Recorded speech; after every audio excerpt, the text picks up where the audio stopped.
मैं सामान्य सा आदमी हूं, एक मिडिल क्लास का सामान्य से परिवार में पैदा हुआ।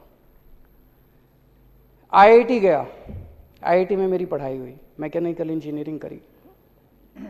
आज मैं जो कुछ भी हूं, मैं समझता हूं कि मैं मेरी शिक्षा की वजह से हूं। आज मेरे दोनों बच्चे आईआईटी में पढ़ रहे हैं।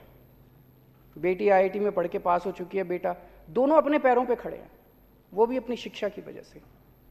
मेरा आज एक ही सपना है कि जो शिक्षा इस देश ने मेरे को दी, मेरे बच्चों को दी है, वो शिक्षा मैं इस देश के हर बच्चे को दिला पाऊं मेरी जिंदगी में। मेरे को जो शिक्षा मिली है, मेरे को जो शिक्षा मिली है, वो उसी क्वालिटी की शिक्षा इस देश के हर बच्चे को मिलनी चाहिए। और जो इन लोगों ने करना है कर ले, मेरे को गिरफ्तार करना है मेरे को भी कर ले, इसको करना है हम सबको जेल में डाल दें, हमें इसकी कोई परवाह नहीं है। मैंने पिछले कुछ दिनों से देख रहा हूं जो टीवी में चल रहा है, जो डिबेट चल रही है, बहुत आहत हूं मैं। ये चल क्या रहा है? मतलब ऐसा लड़ाई झगड़ा, ऐसा लड़ाई झगड़ा, हमारा कसूर क्या है? मैं देख रहा था स्कूलों के ऊपर ऐसे टूट के पड़े हैं ये कि इन्होंने क्या आरोप लगा रहे हैं कि इतने स्कूल क्यों बना दिए, इतने स्कूल क्यों बना दिए। तो स्कूल बनाना तो अच्छी बात है, किसी भी देश में स्कूल बनाना तो अच्छी बात है, बताओ क्या गलत करा। इनका दूसरा आरोप है स्कूलों में इतने कमरे क्यों बना दिए। अब कमरों में हम तो रह नहीं रहे, बच्चे पढ़ रहे हैं यार कमरों के अंदर, तुमको क्या तकलीफ है? बोले गरीबों के बच्चों के लिए इतने कमरों की क्या जरूरत है? गरीबों के बच्चे तो कम कमरों में भी पढ़ लेंगे, एक एक कमरों में 100 ठूस दो, पढ़ लेंगे। अरे हम गरीबों के बच्चों को, मिडिल क्लास के बच्चों को अच्छी शिक्षा देना चाहते हैं, तुमको क्या तकलीफ है? तुम अपने बच्चों को विदेश भेजते हो, हम अपने बच्चों को अपने देश के अंदर अच्छी शिक्षा नहीं दे सकते क्या? कहते गरीबों के बच्चों के लिए इतने स्कूल बना दिए, गरीबों के बच्चों के लिए इतने टॉयलेट क्यों बना दिए। बताओ, टॉयलेट, ज्यादा टॉयलेट बना के हम क्या करेंगे उसका? हमारा उसमें क्या रोल है यार? पहले ऐसे जमाना था जहां पे टॉयलेट्स ही नहीं होते थे स्कूलों के अंदर, बच्चियों को अपने घर जाना पड़ता था अगर जरूरत पड़ती थी। आज अगर हमने अच्छे टॉयलेट बना दिए, वहां हमारी बेटियों को, बच्चियों को, बच्चों को अगर सुविधा मिल रही है, तो इसमें क्या तकलीफ है? ये आरोप है इनके, ज्यादा स्कूल क्यों बना दिए। फिर कह रहे हैं क्लासों में इतना डिजिटल बोर्ड लगाने की क्या जरूरत थी, इतने शानदार डेस्क बनाने की क्या जरूरत है? गरीबों के बच्चे, रिक्शे वाले के बच्चे, मजदूर के बच्चे, इन लोगों को क्या जरूरत है इतने अच्छे अच्छे डेस्कों पे पढ़ने की? इन लोगों को क्या जरूरत है डिजिटल बोर्ड की? इतना पैसा खर्चने की क्या जरूरत थी? हम तो करेंगे,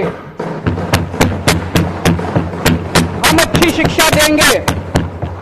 अब ये देश बदलेगा, अब ये देश रुकने वाला नहीं है। तुम लोगों ने गरीबों का मजाक बना दिया था इस देश के अंदर, अब इस देश के गरीबों को अच्छी शिक्षा मिलेगी और तुमसे आंखों में आंखें मिला के तुम्हारा सामना करेंगे गरीबों के बच्चे।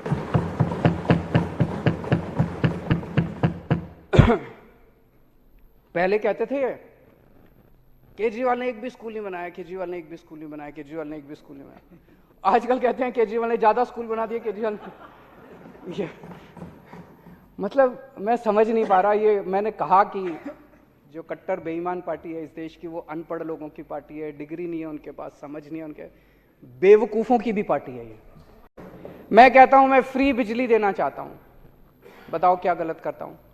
पैसा स्विस बैंकों में नहीं ले जा रहा, जनता को फ्री बिजली। ये इतनी गंदी गंदी गालियां देते हैं, मैं देखता हूं इतनी गंदी गंदी गालियां देते हैं मेरे को। मैं कहता हूं मैं स्कूल और अस्पताल बनाना चाहता हूं देश में। दिल्ली में हमने इतने अच्छे अच्छे स्कूल बनाए, इतने अच्छे अच्छे, जैसे ही मैं कहता हूं मैं स्कूल अस्पताल बनाऊंगा, मेरे ऊपर केस कर देते हैं। ये इतने केस कर दिए इन लोगों ने मेरे ऊपर। मैं पूछना चाहता हूं कि स्कूल और अस्पताल बनाए बिना क्या देश की तरक्की हो सकती है? बिल्कुल नहीं हो सकती देश की तरक्की। तो आज दो मांग हम कर रहे हैं इनसे। एक तो ये जो एमएलए खरीदते हो तुम, इन्होंने महाराष्ट्र में, मध्य प्रदेश में, गोवा में, कर्नाटक में, आसाम में, अरुणाचल प्रदेश में, बिहार में, अब झारखंड में करने जा रहे हैं। बता रहे हैं 20-20 करोड़ से 50-50 करोड़ रुपए तक के एमएलए खरीदे हैं। 6300 करोड़ रुपए इन्होंने एमएलए खरीदने में खर्च कर दिए, जिसकी वजह से देश में पेट्रोल और डीजल के दाम बढ़ गए।